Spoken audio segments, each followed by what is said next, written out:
doo leen luubal maa ngi koy nuyu bu baax di ko ziar Cheikh Abdou Mbacké dafa am lu am solo lu mu wax. mu ni moom ba mu demee li mu gis foofu mooy ne greffier bi recevoir candidature yi. su amee lenn lu manqué ci say dossier du ko laal. waaw déggoo ko ci digg pénc. te moom dafa déposé ba pare. ci la ko ba ñu xoolal ko parrainage mi ne ko 12 moo ci baaxul. kon moom day jàll mais loolu dak wax jooju dafa am solo. lan la ci jublu lu waral loolu daanu war am. waaw léegi bu amee lenn lu ci manqué moom du ko jël te jël na Ousmane Sonko jël na Diomaye. kon loolu bu Diomaye bu Diomaye d'accord. bu keneen xëy na d'accord parce que Cheikh Abdou moo ko wax. moom mi déposé ba pare. nee na moom fa mu dem di déposé. 9 pièces yi ñu lay laaj bu ci benn manqué waxuma la nga yegg waa conseil constitutionnel 7 sages yi. maanaam greffier bi ci boppam moo ko dul jël.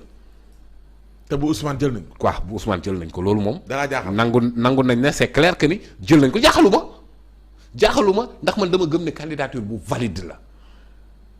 oui mais ci 9 pièces yi dafay manqué. luy manqué dina am yu manqué. luy manqué quittance bi par exemple non attestation bi. quittance jox nañ ko xam nga quittance ak attestation lan la rek. quittance mooy déposer. kuy fay loyer xam na luy quittance loyer. quittance moom mooy jot nañ sa chèque. attestation bi mooy ne chèque bi positionné wu na xaalis bi positionné wu na. loolu kay. amul dara yi candidature lu ci ne am déet. Ayib jotoon na quittance. kan moo ñu ne jotul attestation. justement kan moo ñu ko wax est-ce que jot nga xam nga ci dara.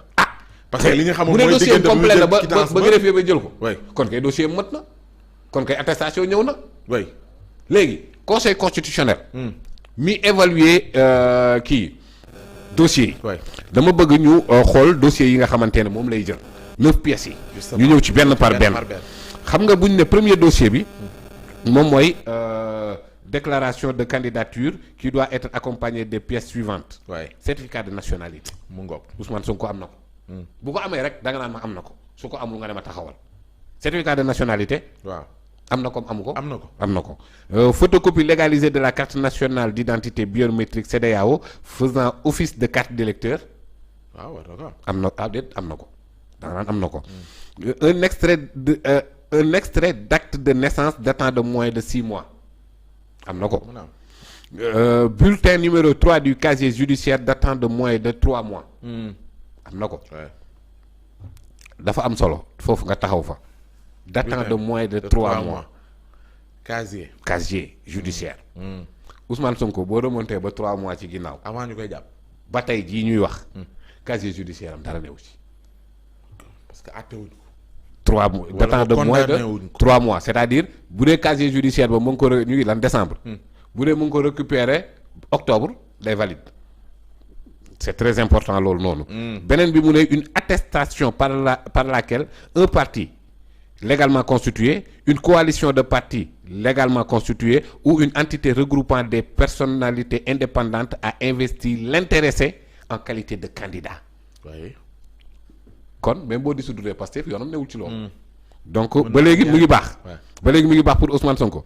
la liste des électeurs.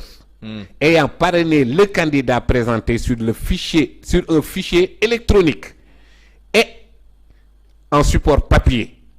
Conformément au modèle prévu par l'article L57 du présent code. Cette liste doit comprendre des électeurs représentant un minimum de 0,6 à 0,8 maximum du fichier général. Une partie des électeurs doit obligatoirement provenir de cette région au moins à raison de 2000 au moins par région administrative ou juridiction diplomatique ou consulaire. Donc foofu foog ñu taxaw fa. waaw mooy fiche le fameux fiche. seulement mais xoolal ni ko article bi andee. L21 la de ak li may lire nii. ci L21 code électoral bi la nekk. dafa ne la liste d'électeurs ayant parrainé le candidat présenté sur fichier électronique. fichier électronique ou wala du ou sax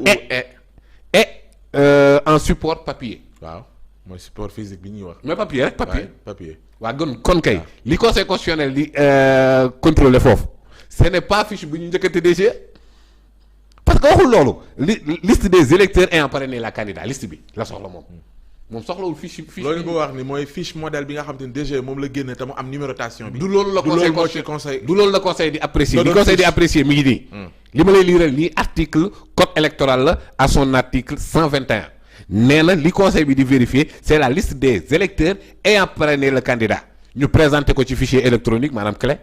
waaye bu la neexee clé bi da ngay ñëw def sa tableau. bind sa 13 députés. wala sax sur support papier. maanaam ñaar yi ñooy ànd.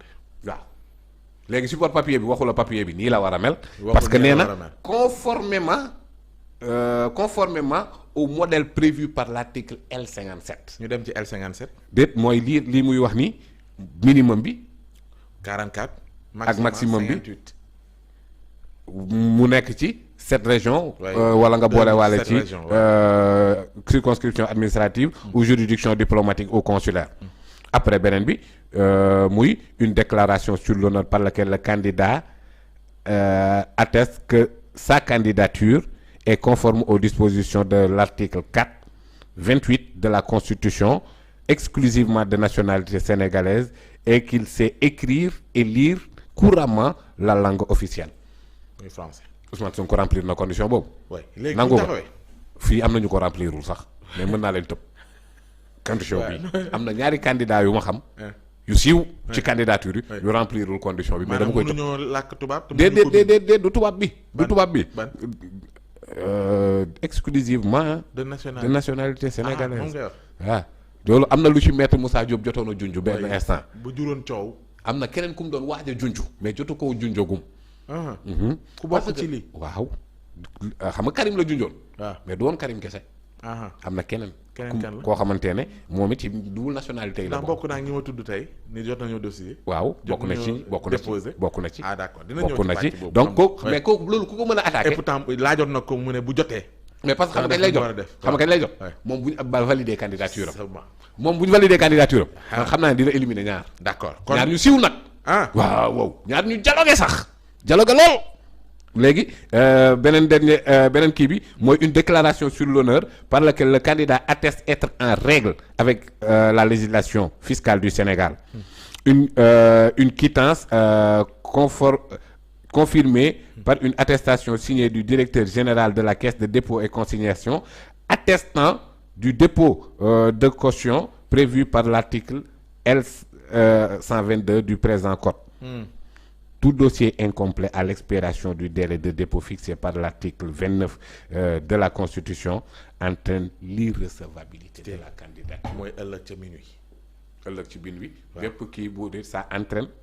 l'irrecevabilité kenn du jot say dossier. dossier bu incomplet. oui ba ci délai ba. oui day entraîner l'irrecevabilité. oui est-ce que yaa ngi dégg wax ji. mooy dossier yi bu ñu la ko mën nga ko joxe. ba tey ñu koy nangu mais nee na la tout dossier incomplet à l'expiration du délai de dépôt fixé par l'article 29 de la Constitution kon kay ba tey jii nii mën nga dem complété ji loolu la bëgg a wax. waaw mën nga dem complété ji avant. mais bu comme incomplet moment bi délai bi di jeex. ça entraîne l'irrecevabilité. très bien. léegi Pa Moussa ñu taxaw ci benn. waaw. ndax wax dëgg fiche yi da nga ci jot ak doo ci jot dafa jur coow. waaw te li taxoon Ayib Daffé doon dem di ko jëli. xëy na pour méngóog fiche yi ñuy jox candidat yëpp. am numéro ni ñëpp. am numéro ni ñëpp. jot waaw ni ñëpp. léegi nga dëggal ni Ousmane Sonko déposé na candidature am. te Cheikh Bara neewoon Cheikh Abdou Bara neewoon nañu. neewoon na booy ku yóbbuwul dossier yu mat. bu mat greffier bi moom moo lay dàq. loo yegg ci sax conseil constitutionnel. kon dañuy jot ne ñoom bu ñu ko accepté kon. mooy dossier bu mat na. léegi bu dee dossier yëpp mat na. kon xanaa dañ ci déggee ne kon Ousmane Sonko. jot naa am fiche suuf dee bokkut ak fiche yañ ko jox mais de façon am na fiche. man li ma lire fii. waaw parce que dafa ne physique électronique.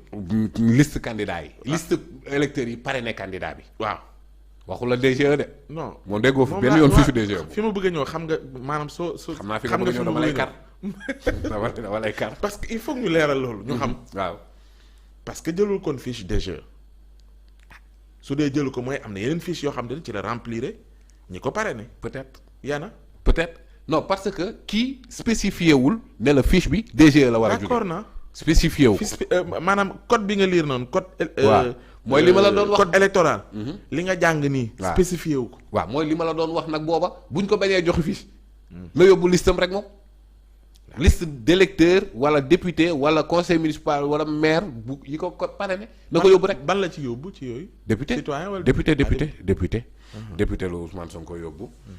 Diomaye moom moo yóbbu citoyen